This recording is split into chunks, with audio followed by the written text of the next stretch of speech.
Hello mga kababayan ko dyan, lalo na mga OFW. Mag-iingat po kayo palagi. Guys, may napanood na naman ako na balita patungkol sa isang congressman na pagmamayari niya di umano ang isang survey company.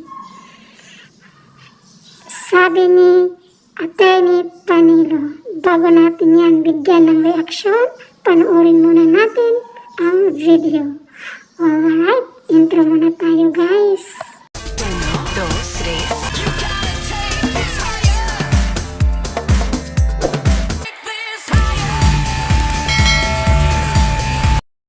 2, 3. Basta sa isang commission survey na pito daw sa batas, 7 daw sa batas 10 Pilipino o 7 daw sa bawat 10 Pilipino ang hindi boboto para sa mga kandidatong pro-China.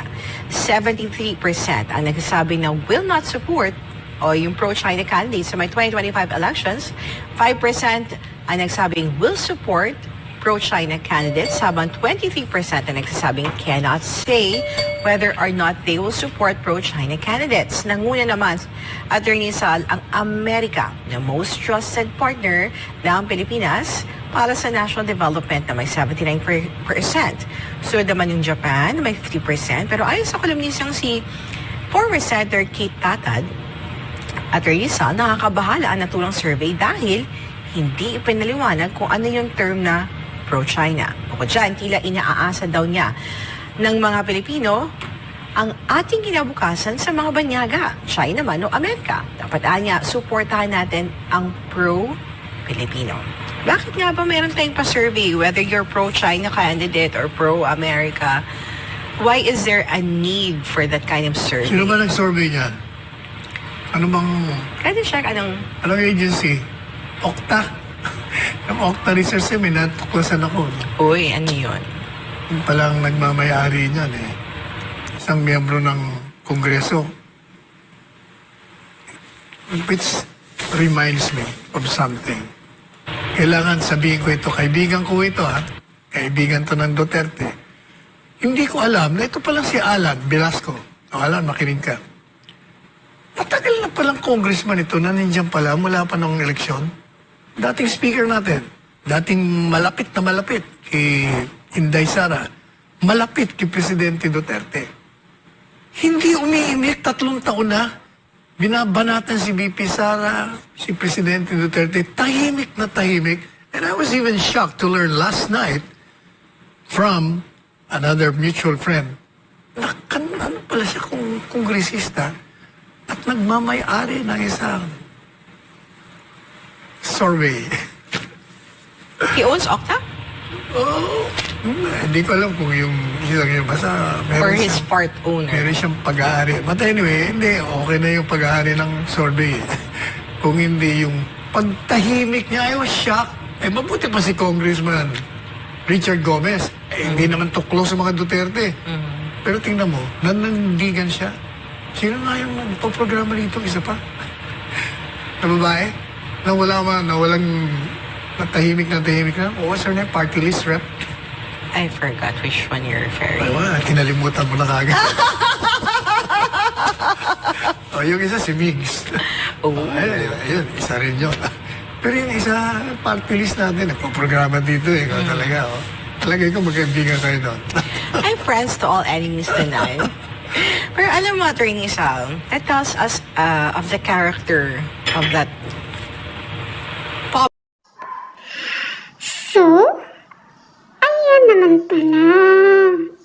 Isang congressman ang nagmamayari ng survey.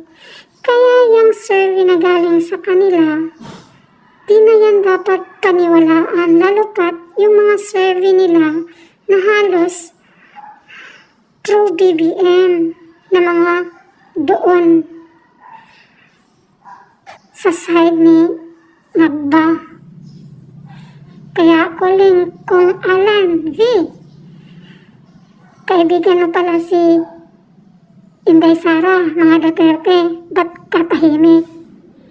Mangga ka rin pala. Diba? wala ka rin palang bayag. Naku, kung saang lugar man ito, yung kung na ito, huwag niyo nang iboto. Huwag niyo nang iboto, mga ganong klaseng kung na hindi niya alam ultimo si Atty. Panilo, hindi niya alam na congressman pa lang. So ano yun, nagpapasahod tayo ng congressman na hindi man lang well known, na hindi natin alam kung naku, Diyos ko po. Grabe, dami talagang mangga ng mga Duterte. Lalo na yung mix.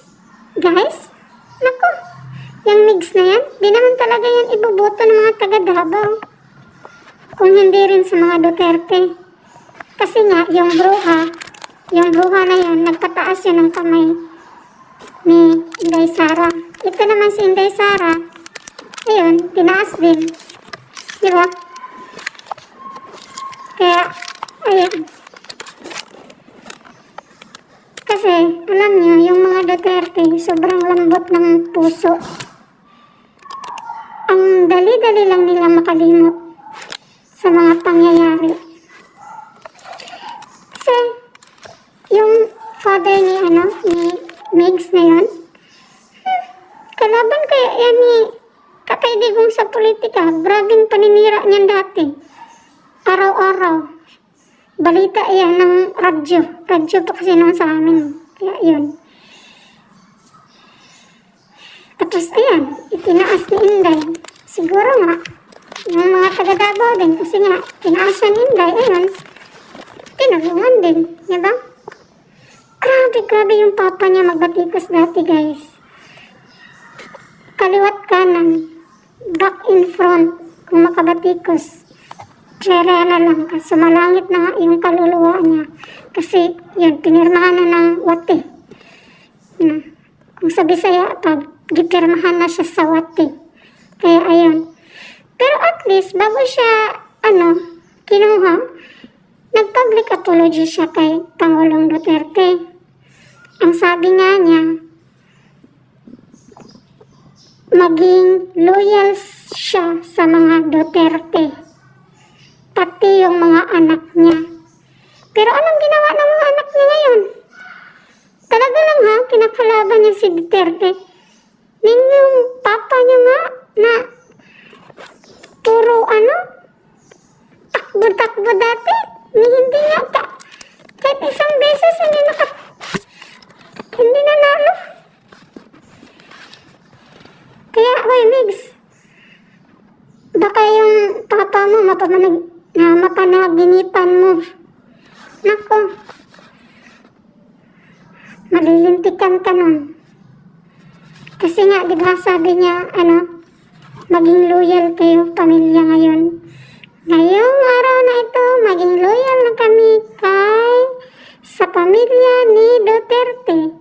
Pero ngayon, yung mga anak niya, ayun, binigyan na nga ng pagkakataon ng mga Duterte, sinisira na naman. Wala talaga kayong kwenta, no? Wala kayong kwenta. But anyway, okay, kalabanin niyo. Ano namang magagawa dyan? Sabi nga ni Tatay Digong, di ba? Mas marami, mas masaya. Tignan lang natin. Ikaw nga, Mix, wala kang nagawa doon sa Davao City. Yung mga ayuda-ayuda mo, naku, talaga lang ha. Pag-aari naman yan ng pera ng bayan. Kung makapagbigay kayo, parang sa inyo. Okay ka lang. Okay ka lang, Day Migs, okay ka lang. Sarap ng jujumbagin ng sampaling ganyan-ganyan nila. Kayo ng mga kapatid mo na manggagamit. Diba? Alright, maraming mangga talaga sa Duterte. Okay guys, at yan lang po ang magiging reaction natin today. At bago ang lahat, please paki-support naman po sa channel ko. Paki-like, subscribe, share, and hit the notification bell para updated po kayo. Ingat po tayo palagi. Bye-bye!